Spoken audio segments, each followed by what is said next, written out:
Ladies and gentlemen, welcome to another episode of the Battle of Ontario Hockey Podcast, featuring a Senators fan and a Leafs fan. We're here to talk about your two favorite teams, the rest of the NHL, local hockey, hockey all around the world, and to bring back memories from your favorite hockey teams and players. If you love the Leafs, Sens, B-Sens, NHL, or any other hockey, including the late Belleville Bulls, you are going to want to tune into our podcast. The gloves are off, the buckets are spinning, let's get the chirps flying. Welcome to the Boo Club! All right, guys. This man played 2 seasons with your Belleville Bulls. He quickly became a fan favorite for his grit, determination, and willingness to take on anyone and everyone who challenged him or his teammates. He ended his career with the 12th most penalty minutes in Belleville Bulls history. After graduating out of the OHL, he played 5 years of pro hockey in the ECHL and CHL, where he was a fan favorite during his pro career as well. Ladies and gentlemen, we brought this man on due to hundreds of requests from the Boo Club members. One of the most popular Belleville Bulls of all time, David Silverstone. Buddy. Thank you very much. It's very kind of you to say. No problem. We're pumped to have you on. How's it going, bud? Man, you guys, it's crazy. Like, I was just telling the wife on the way home, we were coming back from a birthday party, and I started getting jittery, thinking of all the good times we had there, and what a wicked OHL spot. Like, I got to play for 2 years, as you said, and I played in, I think, every barn, every one of them. I don't think I didn't, like, suspensions or anything like that. I didn't miss any. And the Yardman, as nice as it is now, we got like a little tour. Me, my son, and my wife got to go through there, and it's just not the same. That rink was a very, very special place. Yeah. I just want to say one thing before as we get started, just to touch on what Fleming said, is him and I know you were probably talking a little bit before, we were pretty hardcore Bulls fans, especially at that age when you were playing. That was probably the oldest that we got, is probably into it, right? Hey, yeah. Clem, you're 12 to 13 years old. The older you get to 15, 16, you kind of transition. I know I didn't play junior myself, so I kind of faded off. So that 12, 13, 14-year-old, that's when you're probably in it the most. And I know as a season ticket holder, you were probably the biggest fan favorite those couple of years. And I remember, even at every warm-up, you're giving kids pucks, and it doesn't seem like much, but, kids remember that, right? Like, yeah. I took my son, he's only 2, but just to the Sens game, not the Belleville Sens, the Ottawa Sens. Yeah. And we got a Brady Tkachuk play, warm-up puck. And we thought that was the greatest thing. Now, I know that's the NHL, but, even still, right? It brings fans into it. And always talking with guys, I know you probably don't remember, but I do. Like I said before the show, me and a friend of mine, Eddie Clare, used to go down after the games. And I know we spoke with you a few times. And, hey, guys, how's it going? Just shooting the shit. You were probably the friendliest guy there. Not that anybody else wasn't. But, you were just so in-depth. And I think that's why everybody loved you. So we were when Fleming told me he had you coming on, I was really, really happy. So thanks for coming on. And I can't wait to get this rocking. And thank you for your kind words. That means a lot to me as well. You guys are making me emotional wreck here, bro. Jesus, that's how I aim to do hard-hitting content. there you go. Cow. So well, let's start with some comedy then, maybe, before we get too emotional. You know what? One of the to start, one of my the Crawford family, Mike Crawford, he was a scout for the Bulls, yep. And my mom's like kind of zero tolerance. She's a little bit like, mother bear and all that. And he was at a game at St. Mike's Arena. I was playing AAA, and he said, talking to my mom, and he's like, "Oh, I'm here to watch this kid." And he said my name, and my mom was like, "Get out of here, Paul. I don't have time for this baloney. Don't mess with us like that." And he's like, "No, I'm a real scout. I'm from the Bulls, and I'm really interested in your bringing your son to camp." So my mom said, "Well, show me a card. Let me see some, proof that you're a scout." And he had a card. We still have the card actually in my scrapbook at my mom's in her attic. And so the season carried on, whatever. And then I guess it would have been a year later, they would have started training camp. And we were like, there's no way this guy's going to follow up. Like that, we didn't hear from anything. It was a big draft year and all that stuff. 98 drafted, none of that. Sure enough, phone rings. It's Mike Crawford. He's like, hey, guys, I'm just leaving my house. I'm going to come to your home and talk with you guys about the upcoming training camp. So right away, my mom's like, everybody's got to be dressed to the nines. We got to be, ready to rock and roll here. She's got dinner cooking, the whole shebang. We think never had a scout come to our home for anything. So we figure this guy's pulling up in like a Benz or, some sort of vehicle. He pulls up on a nice pedal bike. So my dad's like, what is this? Yeah, what? All right. So, but where we live it's a region park. And at the time it was at its peak of a very hot spot, like a bad area, tougher area. Yep. So my dad says to Mike, nice to meet you, blah, blah, blah. He's like, can I put my bike on your porch? My dad's like, you got to bring the bike in the house. He's like, no, I want to leave it on the porch. And my dad says, please bring it into the home. And he's like, nope, stay on the porch. And all my kids and my wife's lives, he walked through our front door. He left the bike on the porch. He walked through the wraparound, went to look at the porch from the window in the house, and the bike was gone. And just like that, I was like, oh my God, we're fully done. Like, there's no chance, there's no shot of ever getting on this team. He couldn't believe it. So one of the cool stories is my dad puts his fingers behind his back and he says to him, Mr. Crawford, please let me repay you and buy you an extra bike. And my dad crossed his fingers, hoping he'd say no, because obviously we didn't have the money to afford a new bike. And Mike said, nope, don't worry about it. I really like you, and I think there's going to be good things with you. So that was one of my first experiences with Mike. Very cool. That's such a great story too. That's so funny. I love that one. So let's kind of transition to your when you did make the team here. So I believe you got cut your first training camp, right? I think the Bulls really stacked that year. So come year two, I remember someone told me this story about you, and they said year two, during the scrimmages, Silverstone would be out when the Zamboni's out, skating laps or doing boards side to side, just saying how much you want to make the team. So how bad did you want to make the club when you came in that second year? Well, that trickles from the first year, because when they cut me the first year, I'm not one to pump my own tires, but I smashed this camp, like inner squad, exhibition, practices. I didn't fight once that training camp, but I scored, everything, anything else, I did it all to a T. And Lou Crawford was the head coach at the time, who's a great man, and I have a lot of respect for him and his family, especially his father Floyd. And he just said, man, it's a numbers game, blah blah blah, but we'll bring you back next year. So I was choked, I was heartbroken, and I said to my dad, I said, that's not happening again when we come back. We're making this team. So of course, my luck, Lou Crawford gets fired. Or let go, or however the professional wording is of it. But he honored the deal that he was going to bring me back through our new coach, was going to be Jim Holton at the time. So before I think I hit the ice, I think he said, like, I got to have a meeting with him, and I'm like, look, I want to make this team. I'm done with this getting cut stuff. What's it going to take? He's like, you got to do everything, plus you got to do it all. So I was like, okay, whatever.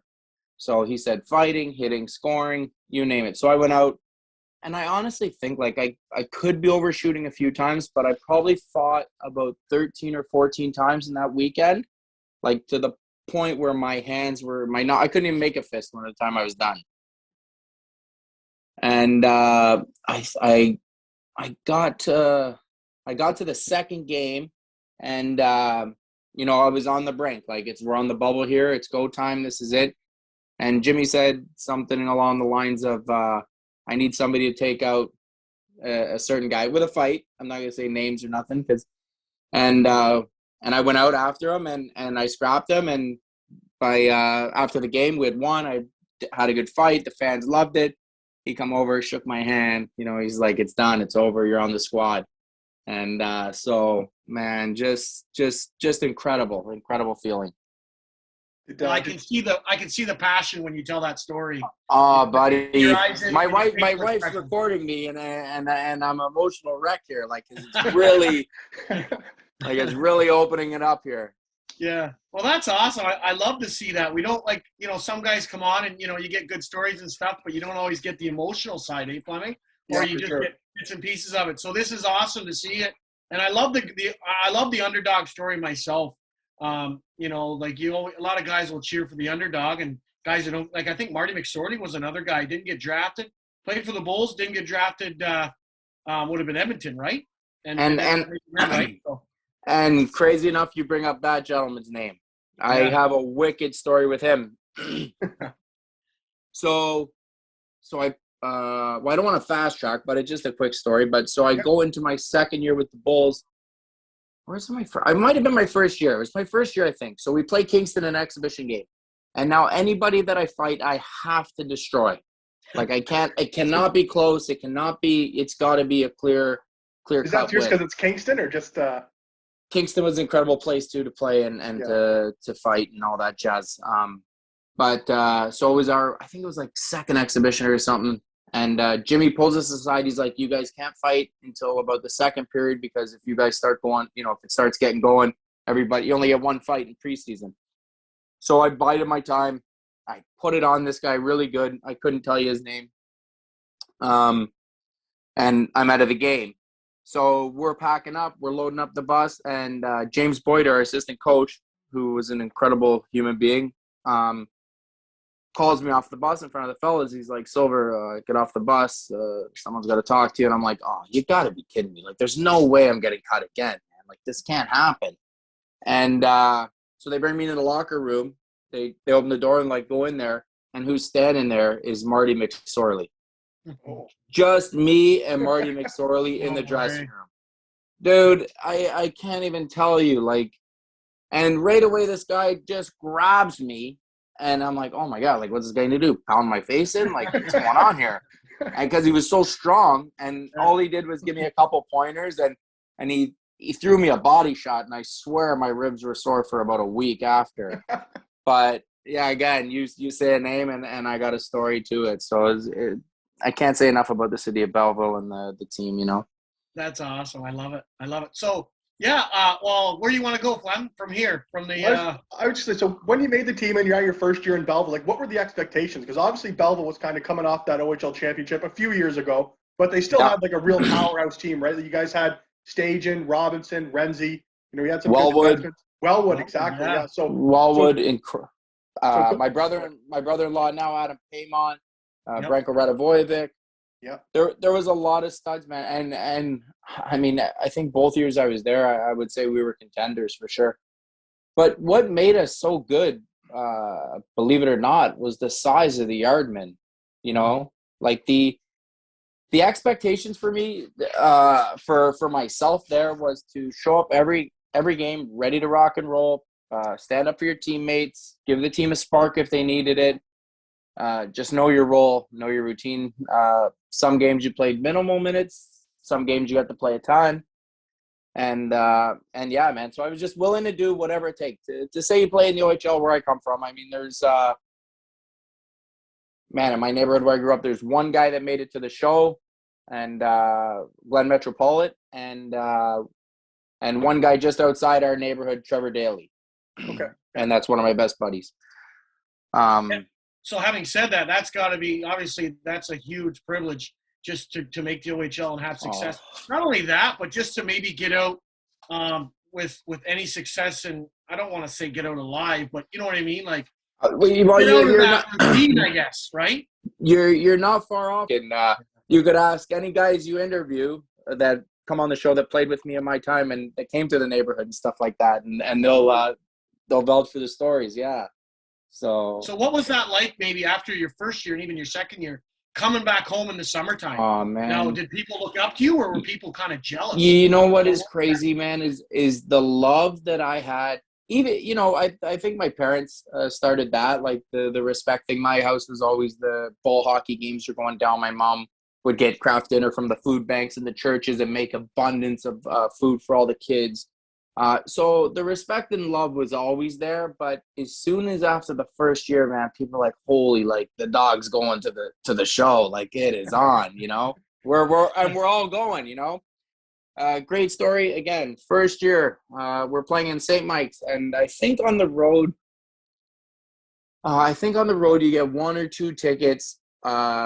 Each player, visiting team, each player gets 1 or 2 tickets on the road. So right away, and I never asked anybody for anything, but I was like, boys, you know, this is my city. I need as many tickets as we can get. But everybody's, you know, Mississauga, Oshawa, Oakville, Brampton, everybody's close to home. So everyone's like, dog, I can. I'm like, oh my God. So my cousin hits me up and he's like, dog, there's about 100 of us coming. He's like, well, we can't get in. We can't afford the seats, blah, blah, blah. So I went to, I can't see nobody getting in trouble for this. So I went to James Boyd, our assistant coach. And where we would come in, where we'd park the bus, there was a door you could open. So I said, hey, Boyder, I said, I got a couple buddies coming to the game. I said, could you just kick open the door, let a few of them in and close it? All of a sudden, I'm warming up, and I see all my friends and family and coming into the game. And after warm-up, I come off, and Boyder's like, Silver, get over. I'm like, what's up, Boyder? He's like, dude, you said a couple people. There was like 150 kids that I let in.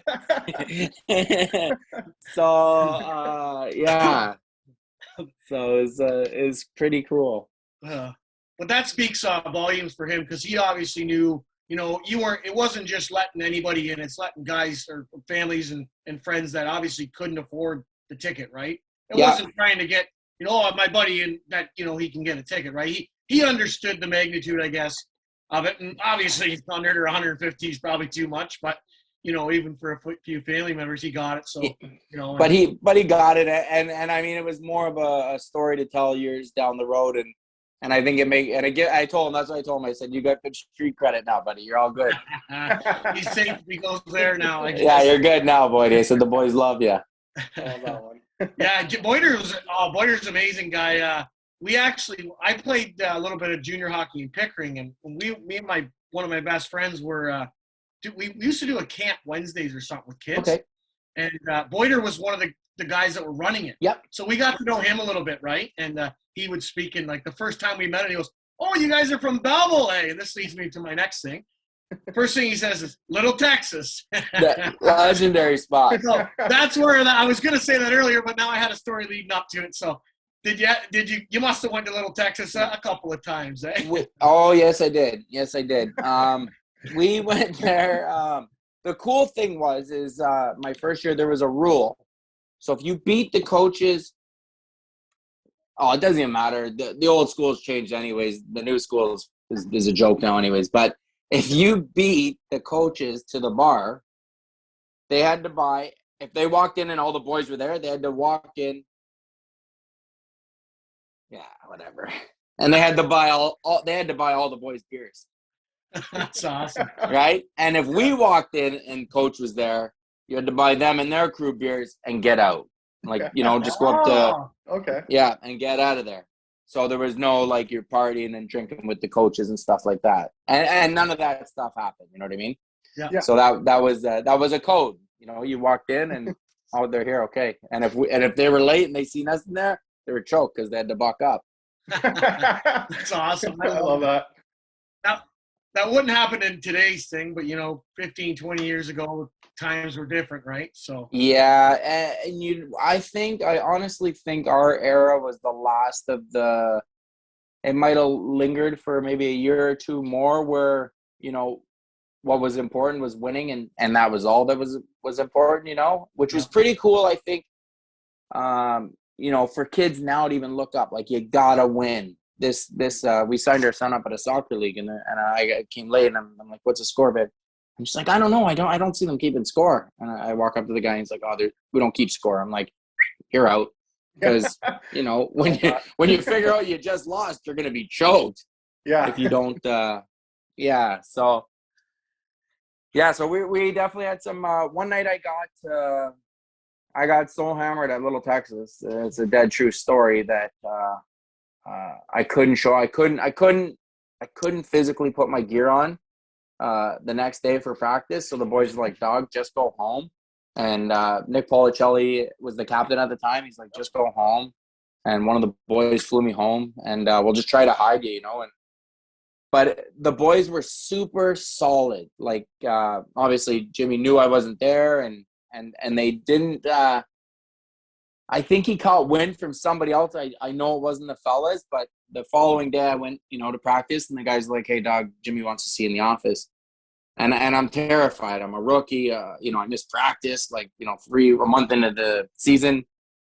And when I walked in, I'm like, "Hey, coach, you wanted to see me?" And I'm just sweating because I'm like waiting for the worst case scenario here. And he goes, "Are you over the little Texas flu?" And dude, I started howling. I smiled. I said, "Yes, sir. It never happened again." And he's like, "Get out of my office." And that was that. So it was pretty cool. That's a good one. Yeah. My dad doesn't even know that story because he'd legitimately be choked to know that I did that. Yeah. Uh-oh. Yeah. So what was it like, obviously Belleville being a small town compared to the Toronto ones, and obviously a big hockey market, and especially in those days. I mean, you got a lot bigger crowds than they did later on, right? Yep. What was it like? Like, were you did you guys kind of feel like you were the man? The Man. or, I don't care what any guy says. Like, when you hear guys say, "Oh, I played in King Vegas," or "I played in the Schwa," or Bell Vegas was Bell Vegas. The nightlife was great. The bars were awesome. The fans were out of this world, man. I don't want to get too nuts, but they put us right up there with the creme de la creme. We were it, the Belleville Bulls. And even though we were it and they put us there, I don't believe really that there was one guy, at least from my 2 years, that would be known as like an arrogant prick or, really took it above his mean. If we ever got a perk, like we were super thankful, or deal at a restaurant, we showed up the next day with all the Belleville merchandise or autographed sticks, or primetime breakfast back in the day. I don't know if you guys remember that place. Yeah, it was like $2.99 or something. Dude, $2.99. It was and you got nuts. like a huge thing. Oh, I remember prime time. Yeah, we had the whole crew. Domino's Pizza now or something. Yeah, such a yeah. If I was a millionaire, or if that's what it cost, I would bring that town right back to the way it was. It was truly incredible. Yeah. No. Prime time and Eastside Mario's and Novadelli. Yeah. They're both are still there. But speaking on that, like, you guys probably would have been in really the hottest market, because you got to think they won it in '99. So you got all that huge fan base. Everybody's hooked. You know what I mean? Then you got a good team for the next 3 years, or a few years or whatever, and that's when you played. So obviously the fan base would have been rocking probably at one of its prime times, right? When you scored in there, it was like you were at the Maple Leaf Gardens. Like, that's how loud the building was. And especially some nights we blew teams out 8-2. And the fans were as loud as the first goal as the eighth goal. Yeah. Man, and that's why it's crazy, man. I can't even tell you, dude. It was forget pro hockey. If someone would have said, "Hey, dog, you got no shot after this, drop it here," I would have been super happy. Like, it was unbelievable. Unbelievable. That's such a cool thing. Times have definitely changed since, the Belleville Senders now to then. And it's unfortunate. I'm even a Sens fan, as you can tell. I do. I can see it. But even still, it's we talk about this all the time, that the nostalgia that the Bulls had in the early 2000s, the 90s, the fan base they had, the passion. Like you say, when they scored, I remember all those red horns. Like, everybody had those horns in the hex. Remember the hex in the playoffs? Was it hex, Fleming? Yeah, the hex. Big thing in the playoffs, and the drummer, the cymbal man, whatever. Symbols. Just put it all together. It was just, kind of gives me some chills now. I love talking about it, and that's why we love having, old Belleville Bulls on, because it just brings back such memories. And the best part is, too, we can see it, and I can see it, especially in your face tonight. The memories is bringing back, right? So that's awesome.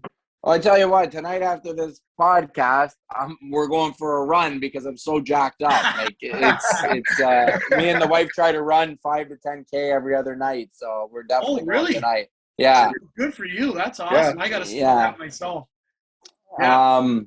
Start small, kilometer at a time. Yeah, start small. But start small. Just try 1 kilometer. Base yourself off of that. And try and get better every time you run. Yeah.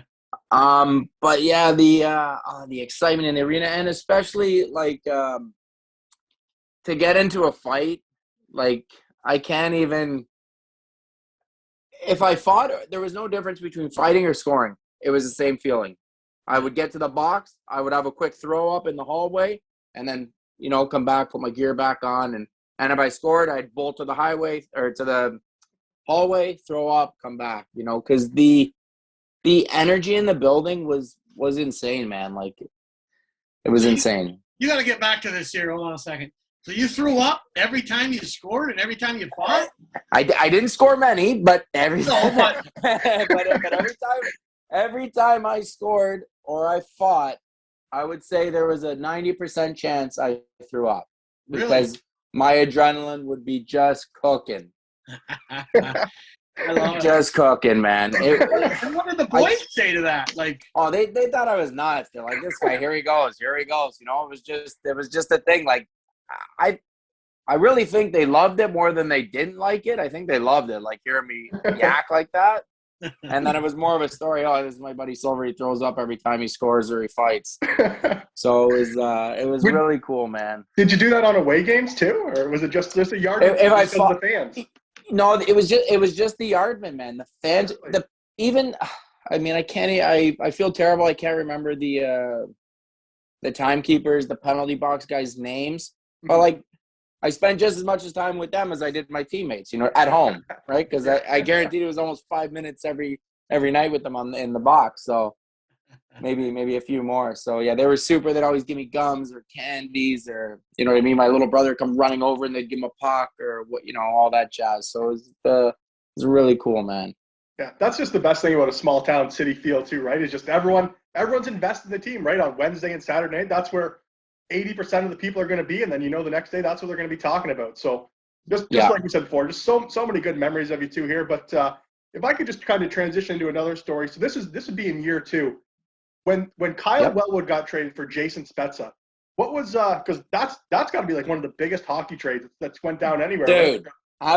I will tell you guys that I don't care what anybody says. Kyle Wellwood, incredible player. So good. For being a little short, chubby guy, he was and I don't even think he missed a game.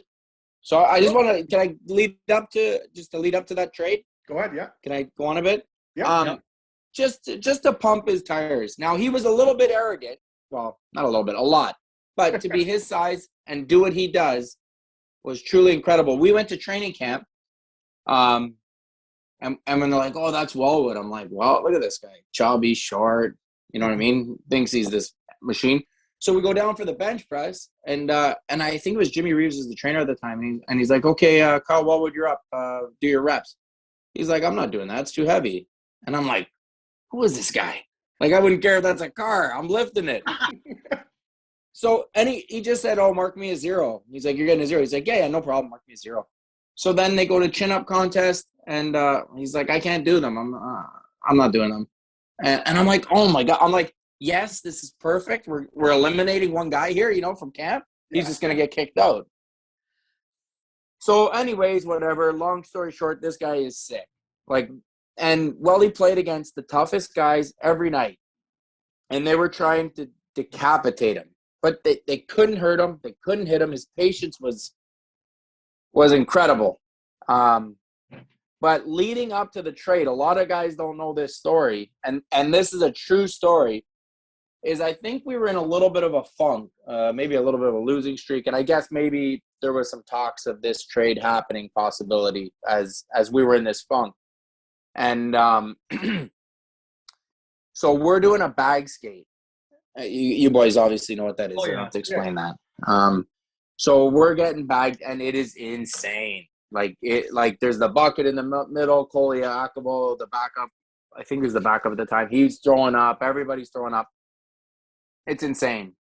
So Jimmy says, all right, Silver, fire the puck. You got to hammer it all the way down in the air into the net, and the bagger's over.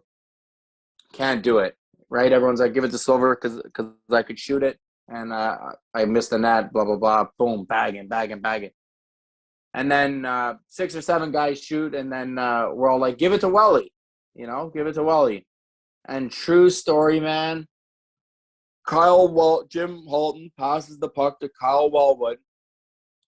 Welly looks him dead in the eyes and then looks at all of us and just shoots the puck right into the stands, like sort of saying, I'm out of here. I'm done. Yeah. Cody McCormick comes across the ice and tries to spear Welly because he's choked, right? Like, he doesn't care what the issue is. He's like, you just dragged this bagger out even more, man, with that. But, yeah, that was the end of it. And that was Welly's last practice as a Belleville Bull. Really? No Eh? way. Wow. Yeah. How about that story? Yeah, that's Yeah. something that I guarantee. And I don't say it to make either guy look bad, Wellwood or Jimmy, but in his eyes he was saying, like, he was letting him have it with his eyes, and he shot the puck right into the stands. Yeah, didn't even attempt the net, just turned side half wall, boom, out, like saying, bag me, I don't care. That's crazy. And as a coach, I mean, you got to take that as a negative, right? Like, yeah, that's such a disrespect. And it's funny, we talked about this before, but you always think like about guys that are cocky, but it's weird how many guys that are so cocky make the NHL. And it's weird, like, he made the NHL, like, but maybe he could have been so much better. Trained. Was he that skilled that, I don't know. It's so odd. He was. I can't even explain that, and I don't even care who has an opinion on his skill level and says, "Well, he was this or that." The guy was legitimately sick. I think the Leafs trainer's name was Matt Nichols at the time, and this is when he was playing for the Leafs or gonna play for them. And I'm like, hey, I ran into him at a bar or whatever. I'm like, hey, well, you all jacked up and season, like, this is crazy. You're a Leaf.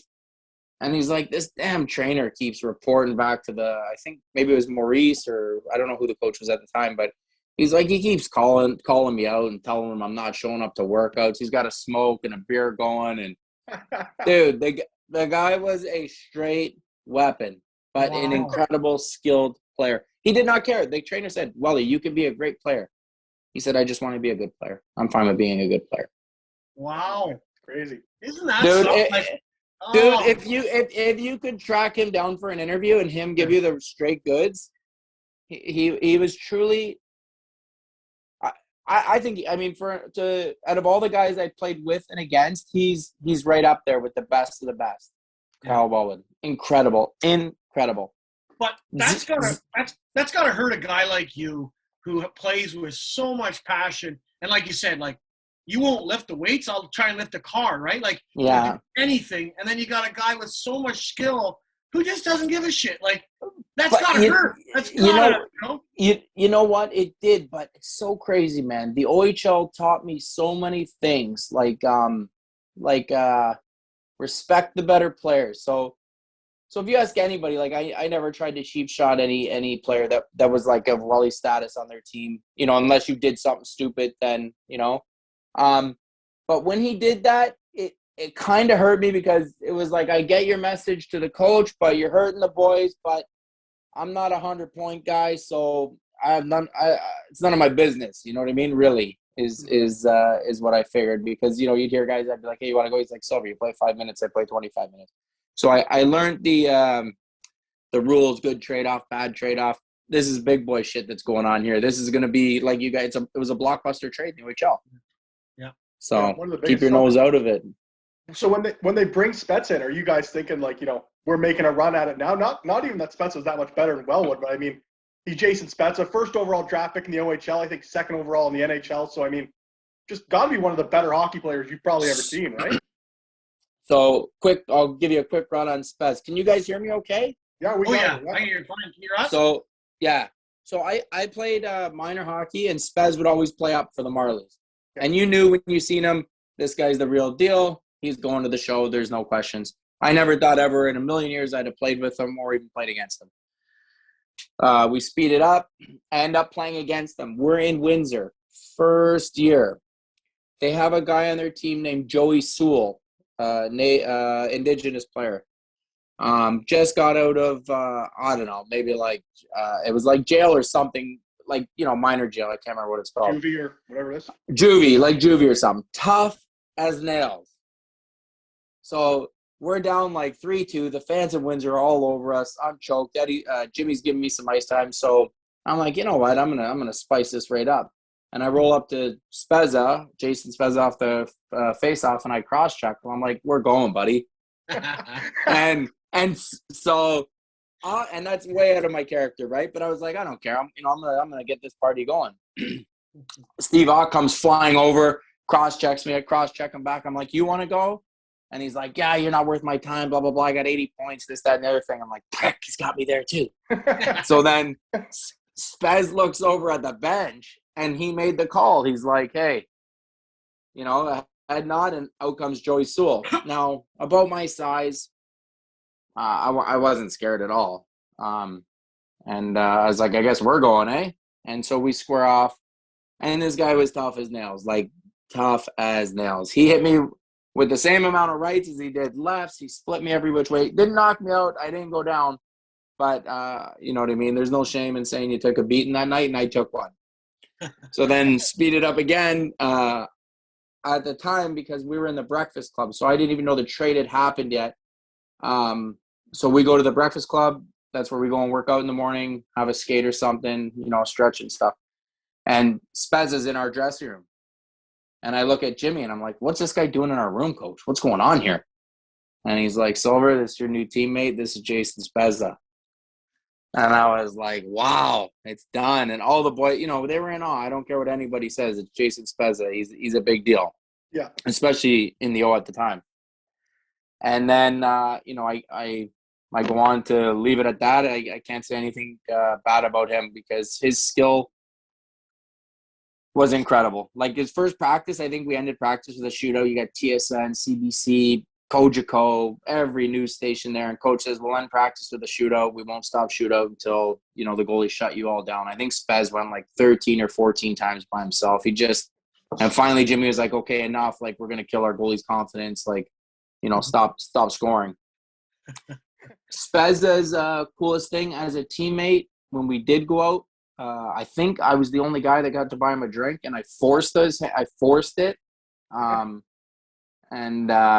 he took it. So I honestly think I was the only guy to get him that year. But every time we went out or anytime we went for drinks, he paid. And I honestly think he might have had one drink. He was always, but he would pay for the boys. He was an incredible teammate. I bet you in my neighborhood, he'd probably give away, and I'm not exaggerating, probably 150 sticks.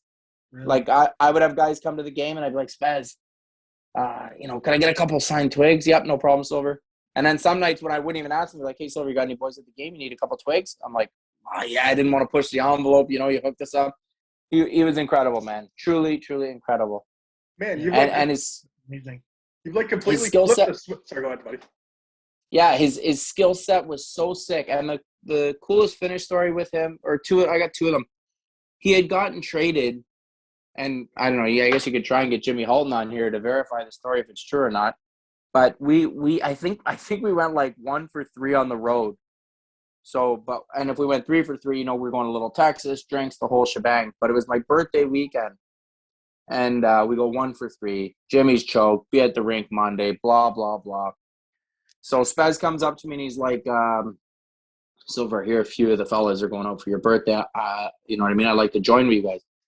I was like, Spez, you know what I mean? How could I say no to you? But it's not happening. We got to be at the rink Monday morning. Like Jimmy's choked. He says, give me a minute. This guy's brand new on our squad. Rolls right up to the front of the bus with the brass there, ownership, coaches, you name it, media, the whole shebang. And what I think he said to him is, Jimmy, we'll see you Tuesday morning. Because it was just like he went down and he come back and he said, Silver, we're going.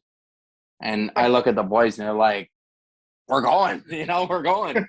and the boys were awesome. I think the bill was like $300. And back then that's heavy. And they're all putting gas checks together, this, that, and the other thing. Spez walks over, happy birthday, boom, pays it. Just an incredible guy. So he sounds like he loved you then, eh? Like he just, like all sorts of respect for you. And if anybody even looked at him square, I had the green light. So, yeah, and any time I fought for him, he was always the guy that would pick up my gloves, pick up my stick every single time. You know, like, it gives me goosebumps, man. And we played in Sarnia one night, and coach goes, Silver, you're playing on the top line today. My brother-in-law now, Adam Paymont, comes up. He's like, yo, you're playing with me and Spez. I'm Jack. They're like, no fighting, zero fighting. We want you to score. We want points. We want to blow the doors off these guys. So I'm like, all right, whatever, man. Tell me what to do. Spez, just like out of the movie The Sandlot, he says, go to the front of the net. First shot on net, Spez takes a clopper, hits me right in the shoulder, goes in. Boom, I score. Right? So I'm like, I can do this all night long, boys.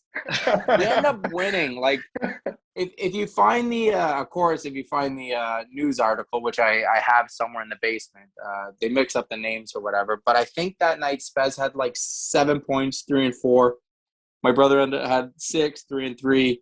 And I think I had 4 or 5 points that night. 1 goal, 4 or 5 assists. Like, it was just and then that was it, of course. I didn't get to play on the line anymore.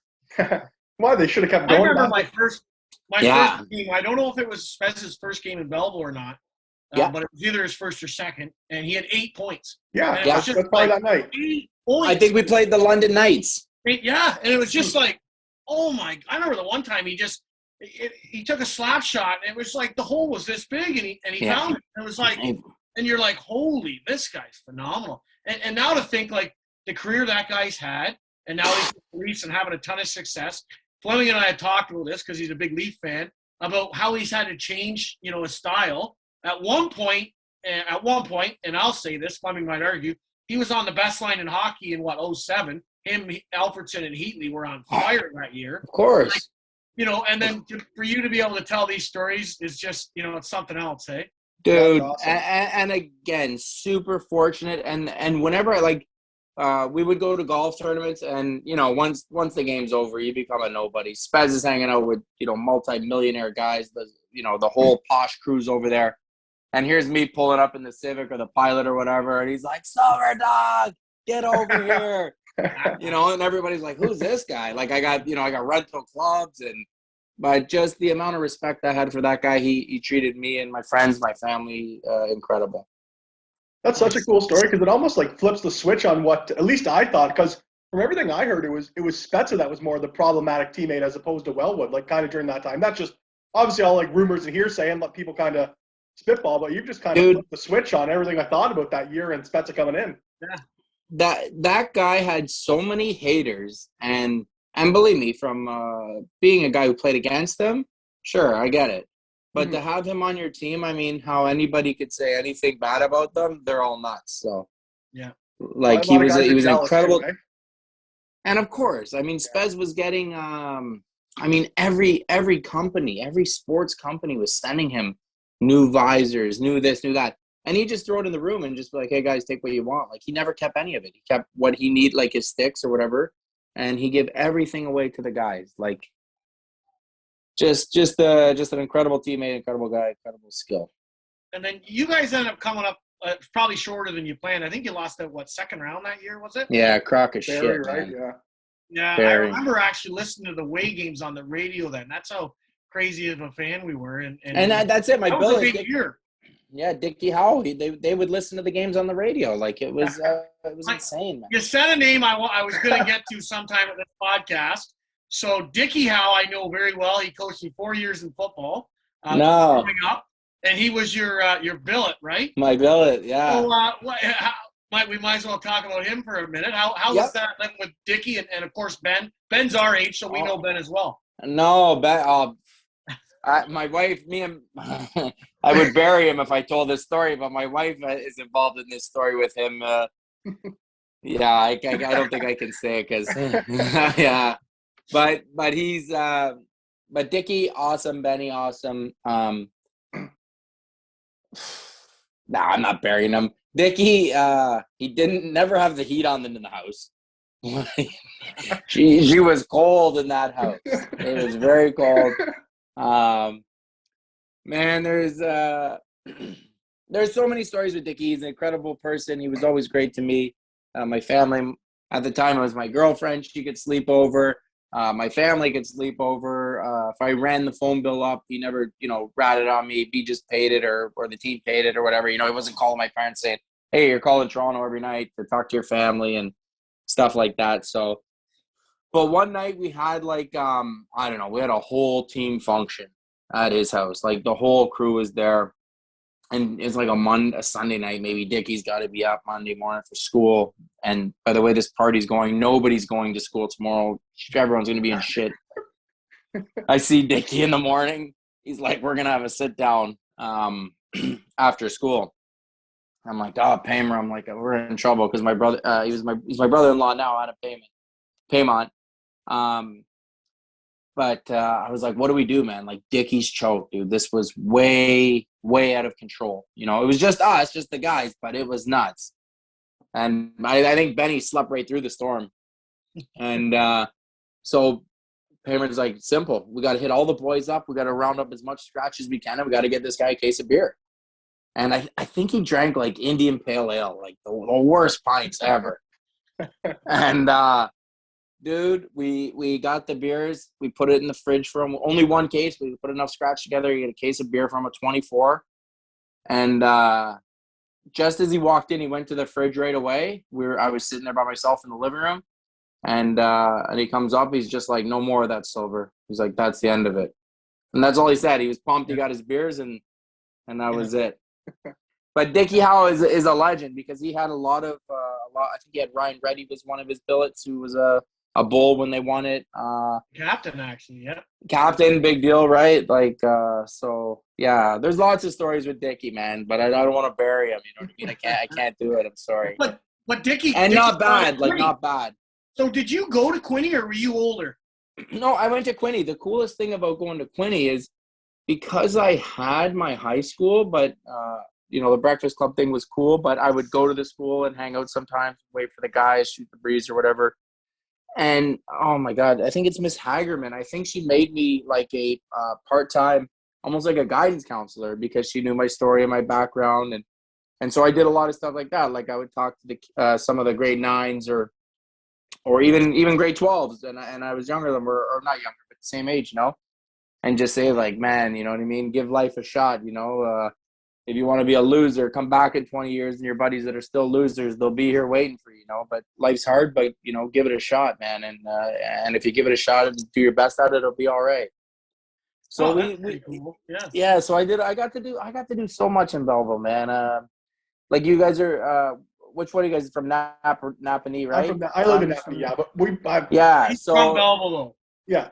Okay, so because I did a lot of Breakfast Clubs things like on the reses, I think Deserano and in Napanee, or is that Napanee and Deserano the same?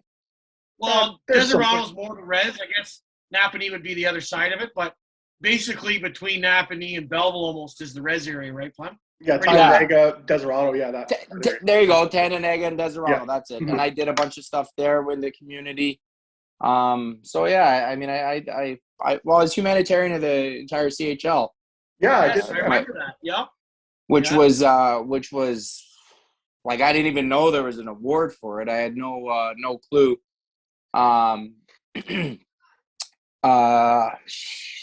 It's just shitty when you can't remember everyone's names. There's so many names, but I think it was Nancy was the lady who said, "Hey, we like your style and we like to try and get you into this, and we think you'd be a good fit." And helping out in the community and all that jazz. And I was all over it, man. And I think that was what even made me more popular, I guess, without sounding arrogant, by being in the community. And like I ran my own breakfast clubs, after school programs. I'd bring, the guys, we'd go play ball hockey with kids. We'd do reading with kids, the breakfast club thing. And then sure enough, I'm sitting down and, after a crazy year of that, I'm sitting down, and then all of a sudden my name comes across the ticker as the CHL Humanitarian of the Year. And I get to go down to the Hockey Hall of Fame with my family and get a nice picture with my wife, with Shane Webb, I think. Was that Shane Webb, New York Islanders? He was like a tough guy, grinder guy. Shoot, I don't know that name. I don't know. It doesn't ring a bell, no. Well, Well, because you guys would be young, well, you'd be younger too. Webb, I think his name. He was hard as nails. Like, if you guys Googled him or something like that, he was. And it was cool, right? We're in the Hockey Hall of Fame, and I can say I was there, and I can say I received an award there. That's amazing. Yeah, that's the whole CHL too. Like, right? that's a big award. Now, the girl you're talking about, I just want to stop you because I think I might have. Was it Nancy Somerville? Do you know? Yes, it was. Yeah, Nancy Somerville coached us our first year tight select. No I remember way. she was working for the Bulls around that area. Yeah. So that's why I thought. Isn't that funny, eh? And that's why I felt bad, because she was incredible, like she was incredible. Yeah, so, whenever my kids start saying, with all the politics and all the crazy shit in the world, they start saying, are we this, are we that, or, whatever. And I say, you see that plaque on the wall Daddy's got, that means we're okay. That's some sort of award you want to get. That's a good person award. And then my son, he's 8, and he just got an award in his elementary school, and I told him how proud of him I was for it. Oh, that's awesome. That's awesome, buddy.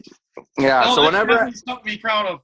Yeah, whenever anybody gets a little bit crazy, and in the city it's a crazy place right now, I just say, well, I got a plaque that tells me different, so don't spread your baloney here. Yeah. Well, I want to say another name that is definitely legendary, I guess, with the Belleville Bulls. Chris Rutledge. What did you think of Rutledge? He was a fan favorite with the players, really. The craziest thing, man, is I don't know, like, if we can get in trouble on podcasts. Like, I don't think it's anything horrible. Like, what the stuff we did with Rudder, like, he was truly well, I don't know what you call it, but I don't even care.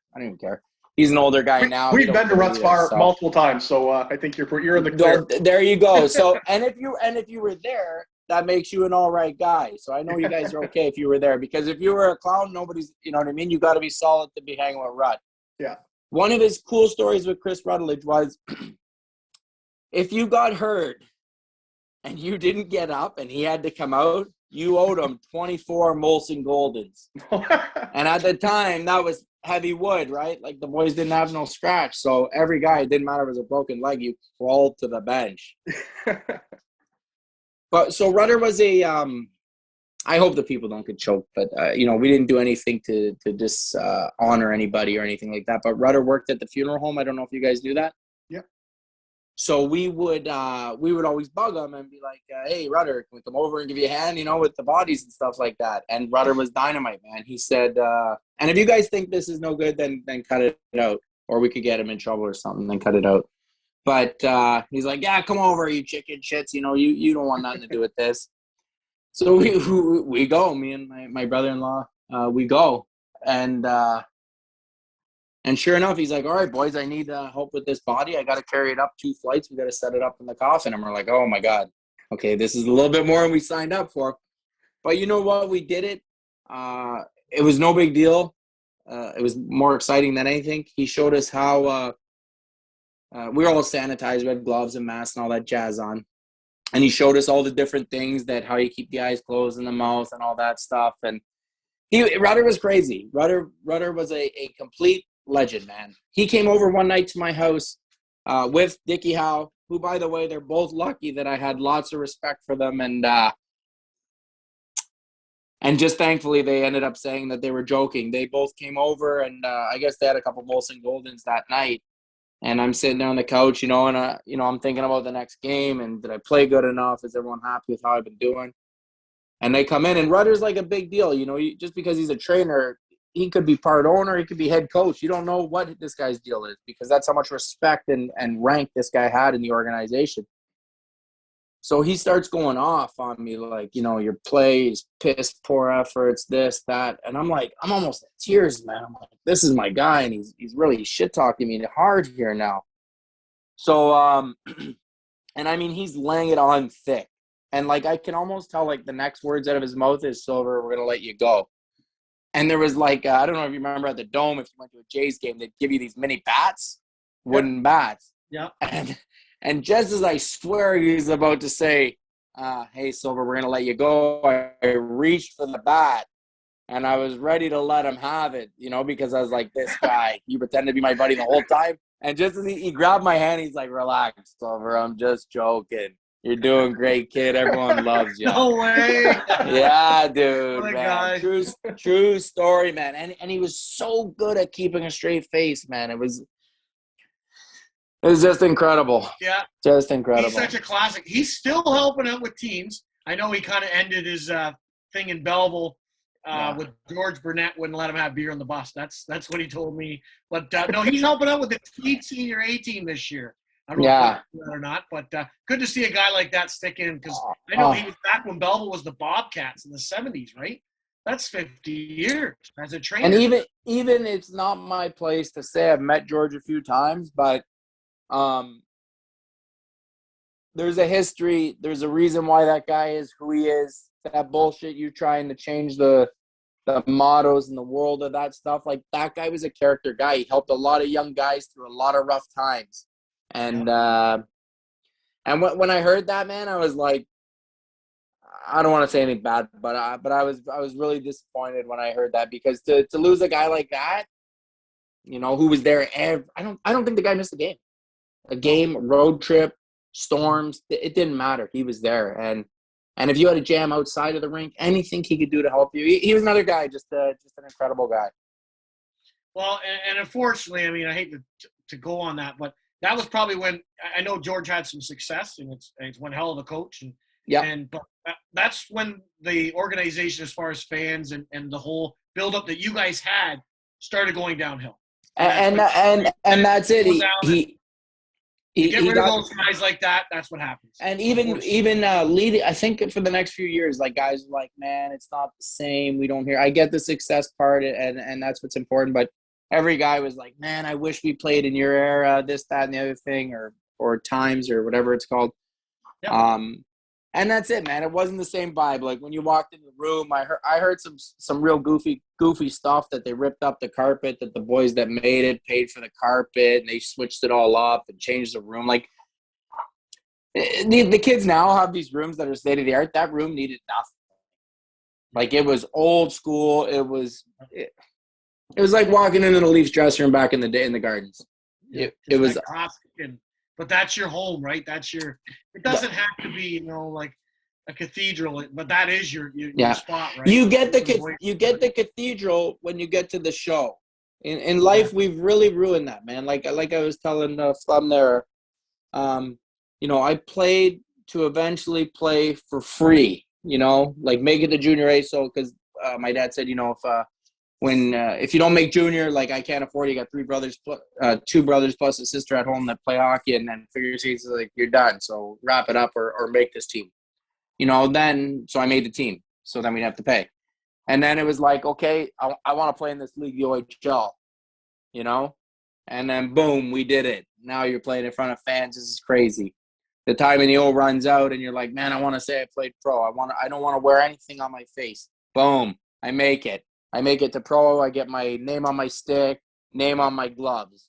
Now these kids got their names on. My son he doesn't even play. We just play house league. He's got his name on his stick, right? Like there's the cathedrals when you get to the show. You know. I know what you're saying. Yeah, you steal all the patience. You know, name on your jersey. You didn't get that till Bantam. I didn't get my name on my jersey. Now these guys got it in house league.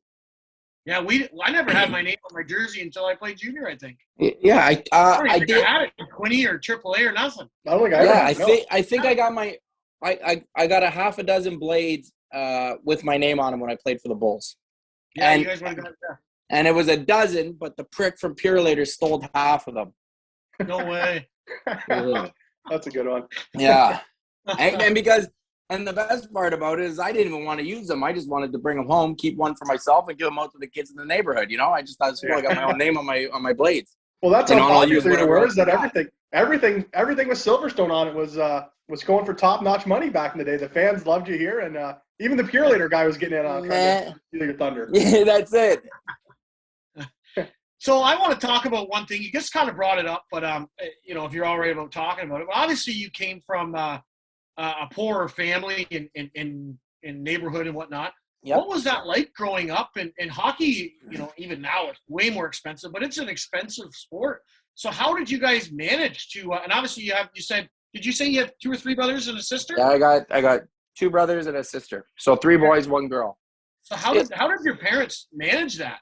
Dude, me and my wife, we have 2 kids now. I got a decent job. I don't know how my mom and dad did it. I truly don't. I have no idea. My dad went away for 2 years.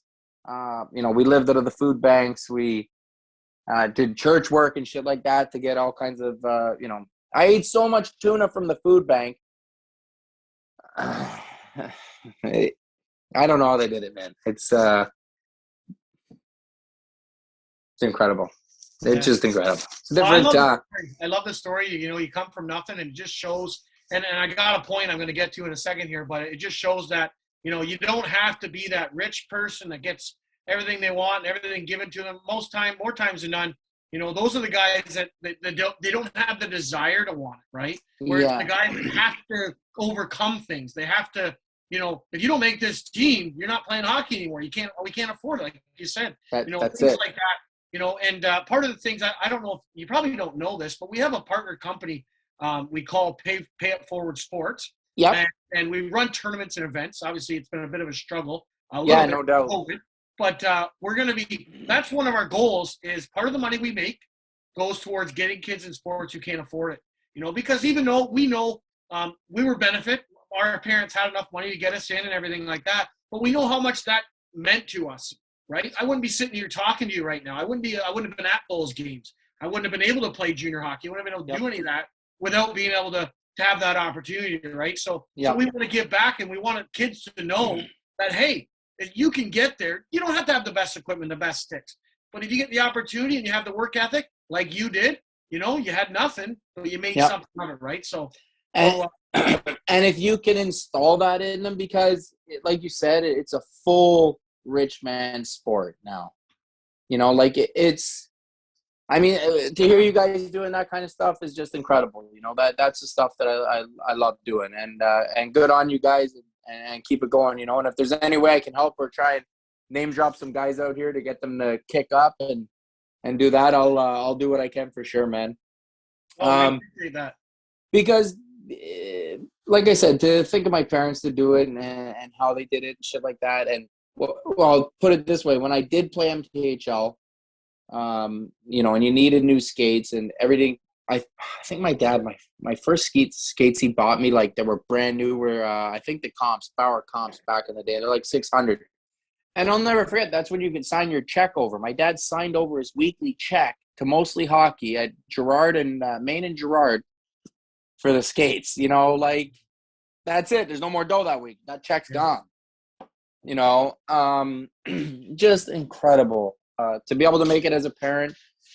And that, but my dad always, his biggest thing was, he always said either pay for sports or pay for lawyers.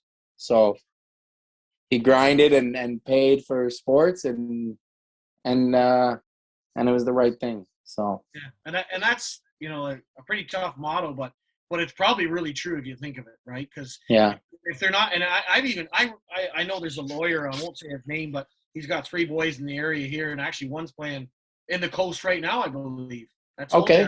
And I coached one of his brothers, I don't know, 8 years ago, and what he said to us was, I play them in sports. I'm not getting them to play in the NHL or anything like that. They have success, great, but it keeps them out of trouble. I don't want them in drugs and then all this other stuff. And like you say, right, like that's one of the things too, is you learn so much from growing up playing sports. You get so many friendships. Not only that, you're doing something, right? You're learning. Yeah. You're not, because I don't know what I would be doing if I wasn't at the rink. No, and especially where I came from, man. It's my cousin's a perfect example. He was just as good as me. He's I'm 2 months older than him, and he's probably spent, I don't know, 15 years of his adult life in jail. I went left, he went right type of story. And I love him to death, you know what I mean? It's my cousin, and I still remember where we kind of parted paths. It was like, hey, we can go in on this, and we can make some dough, or you don't have to, and I'll just go my own way. And I went to the rink, and that night he went that way, and he got arrested, and that was his career, So, but there's so many guys have so many stories. There's a lot of good guys that did a lot of good things and made a lot of good choices. even I remember we were going out, and that's where you got to have mom and dad or a good parent or good family base. One night, I can't mention any of the names, but there were some high-profile guys, and they were all, we were all drinking and partying, and my dad grabbed me, and he said, if you go out tonight, he said, you're going to get arrested, and if you get arrested, I'm not coming to bail you out. I'm like, Dad, you say that every night. Like, he's like, I'm telling you, if you go and you're going to get arrested, and don't call me. And sure enough, my mom, I don't go out, right? My mom wakes me up 7 a.m., CB24. She's like, guess what? I'm like, what? What's 7 in the morning? What do you want? She's like, your boys got arrested. And that was it for me, man. No more, you know what I mean? I was never into trouble, and neither were those guys. It was drinking and thinking you're something you're not and shit like that, So that's where you got to have that base, a good wife, a good family, a good mom, a good dad, good kids, and keep installing that into the younger generation. Because we have no real idols anymore, What you guys are doing, that's who I would want my kids to look up to, to keep doing that positive stuff. Well, it's obvious that your family had that good culture too, right?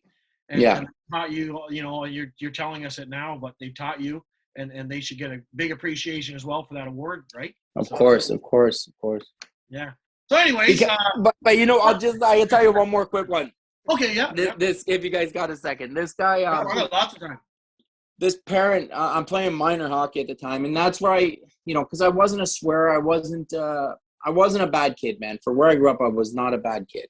And I can tell you guys stories all day now. This parent is riding me nonstop. And I played with a couple rougher, kids and stuff like that, and they'd always, do gestures and stuff like that. And so I did a bad gesture, but I didn't think anybody but the guy that I was doing it seen me do it. And, I scored like 3 goals. We won 3-2 or something. And I'm walking out the rink, and my dad hit me with a open hand slap in the back of the head. And I swear to God, I did 3 rolls, and I stood up with my bag and stick in hand. And I didn't know. And he's like, who do you think you are that you can talk to people like that or make those gestures toward? He's like, I didn't raise you like that. And that was it. I never did anything stupid like that again. So there you go. Sometimes you need a smack in the head to wake up. There you go. And it was legit. Yeah. One thing we haven't talked any but on, which I wouldn't mind touching on, is the pro stint. What was that like? Like, was it the same sort of thing? Were you there as a scrapper type, and how was it? It was my first year in Roanoke. Incredible. As a pro, no visor, a lot of respect, because I can get you just as you can get me, right? With no visor, that changes the game big time. Big. Like, I don't think, maybe a couple high sticks. Like in the O, it was a high stick every night. But when you were playing pro and it was minimal shit, man. Like, it was minimal dirtiness, minimal, unless you wanted it to come back. Yeah. So what's cool is my first year in Roanoke, I'm playing with a guy by the name of Dan Sullivan. You can YouTube him. He's pretty wild too. We got some good stories. And so it's our home opener. I think we played 2 or 3 games on the road. We've made the team. I had a couple good fights, good fights.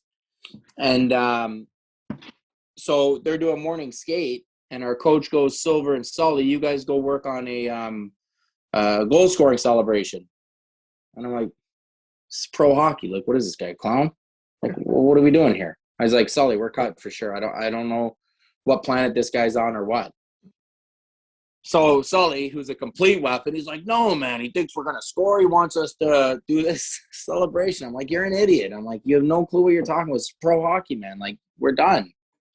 So sure enough, we come up with this stupid idea that we're going to be Batman and Robin. If we score, whoever scores, you're going to run down the middle of the ice. One guy's going to ride his stick, roll down the window, and wave at the other team. The other guy's going to be flapping his wings behind him.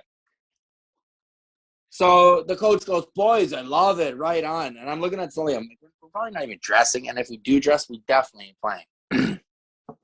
So I think if we don't play the whole first period, and I'm looking at Sully, I'm like, dude, I'm so choked, man. I'm sick of this. Like, it's cool to play pro, but, who wants to be a grocery separating the D from the forwards?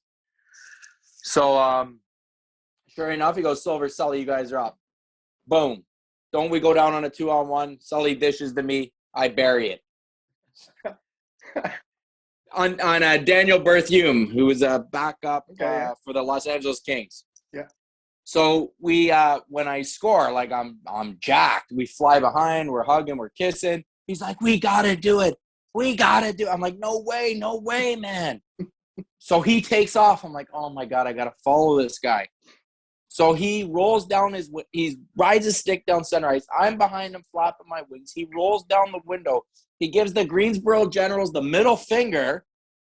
I'm like, oh, my God. So now we've scored. It's calmed down. We're going to the bench. Perry Florio, our head coach, kicks the door shut. And he's like, you guys stay out there. Like, completely changed. Not pumped for us or nothing. You guys stay out there. We look over at Greensboro. They're sending every meat stick they got.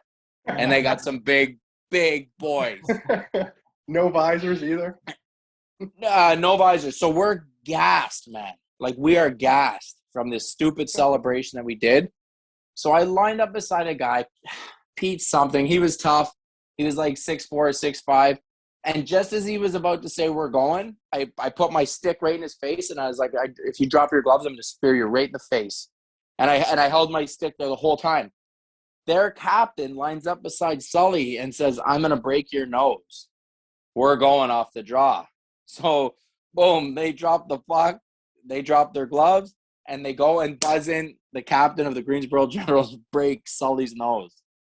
Just incredible. And I got away with no fight that night because I was exhausted, and that guy knew I was going to spear him in the face. So, wow, that's a great story. Yeah, it was unbelievable. And the ref didn't even say anything. Like, I had my stick right in his face, like, and the refs didn't even, they didn't care. So what was the deal with the coach on that? Because he wanted you to do a celebration. He saw it beforehand, and then he sees it. He was a. Now that I can honestly say I don't really think I like him very much, and I don't say about many people, but he was kind of like a coward. Like, he liked to see people fight and didn't care what the options were, and a troublemaker and all that shit, So he was setting you up, basically. Yeah, setting us up, because I guess I knew, like, if we did score, but I didn't think we would score. I knew the other team would be choked if we did that, because that's as disrespectful as you can be, and I wasn't into that. That wasn't really my MO. But at the same time, I mean, I can't say I regret it, because the story it's incredible. Like, nobody would – and to on our first shift, man, like, boom, 2-on-1, we pop out of nowhere and bury it. Oh, man, that's awesome. Yeah. Is that on video anywhere by any chance? Or What's funny, man, is I've looked for because I think in the I think I had like 54 fights, and I think you can find like 5 or 6, and they're brutal because there's some good fights out there. Yeah. And then I probably had about, I don't know, 5 years, maybe 100 or 100 and change pro, and I don't even I think you might be able to find 1 or 2, and yeah, so it's pretty crazy. Now you YouTube anybody, and every guy who didn't even fight his fights around there, Well, there was no phones and whatnot back then. Yeah, crazy the eras, right? The timing of it all. So. Yeah. Did you something came to my head? Did Jake Gilmore play in that second year? Legend. Yeah. Jake Gilmore. Yeah, I thought he played the year. So what was he like as a tough guy? Younger, right? God rest his soul. Incredible human being. Actually, my wife, my family, they all went down. I was down in Fort Worth when they had got news that Jake had passed. They all went, and my wife, my sister, and my mom, and we all conducted like a little poem and put together this little, I guess you'd say a shrine, and they ended up hanging it in the yard, man. I doubt it's still there, but yeah, Jakey was the toughest of the toughest. You could not, I don't give a and I don't care, because a lot of guys, I watched Brian McGrattan smack him while the 2 linesmen held him, and Brian full on hauled off on Gilly, and it snapped Gilly's head back, and Gilly went like this. All right, let's go. And what a like, dude, I got goosebumps. My nipples are rock hard. My hair's standing up on my legs. Like, he was, and a great guy, like, for a guy who was what he was and what he could do, he was a great human being as well. Yeah, he was the toughest guy I remember ever for the Bulls, right? If I would say pound for pound or whatever, he was a heavyweight. You know, he was a super heavyweight. Like I honest to God don't think any guys ever hurt him. Like I truly do not believe that. I heard he got knocked out once in tier 2. Lucky shot. It happens to the best of us. Yeah. But I remember we were in Kitchener, and we all had a big fight lined up. Like I was going to fight Amadeo, Policelli was going to fight Bennett, Gilly was going to fight this Kinkle kid, Billy Kinkle or something was his name. This fight and is he's running. Yes, and he's running around in warm up, and he's like, "You're dead, Gilly." Blah blah blah. And I just stopped him like mid warm up. I said, "Look, I'm not the toughest guy here, but I can promise if you fight this guy, he's gonna mess you up bad. Like you're gonna get destroyed. Whatever. I'll fight you next." All right. Sure enough, I had never seen a nose. Like I don't even think he has a nose anymore. Was that the one where he's all bleeding in the box? Yes. And Gilly, I think when they counted it, like, I mean, I give the guy kudos, I guess. I believe he was knocked out standing on his feet, but I bet you Gilly hit him like 30 times in the face.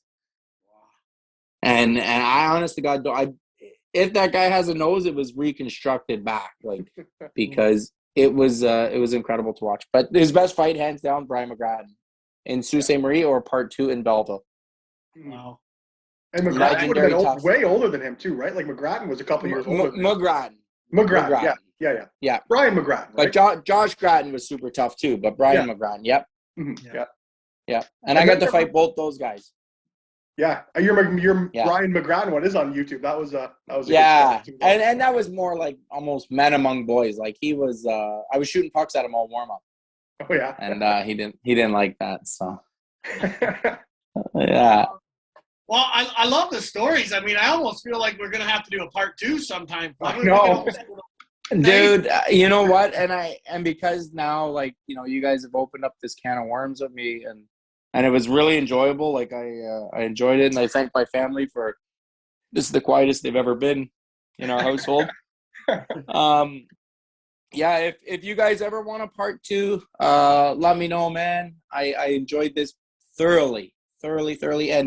And if you want me to reach out to guys that, you know, you'd like to try to get a hold of or someone I can help, send me an email or a text message or something or anything. If you guys have golf tournaments in the summer, you know, whatever. I was just going to say, I'm looking for a couple guys on my foursome in the next golf tournament. So we'd love to be down for that. Well, I would love to play, but I stink, but I love to play. So. That's all right. You haven't seen Fleming play. Okay, then. There's a video of us on YouTube. You're not much better, Broeky. So.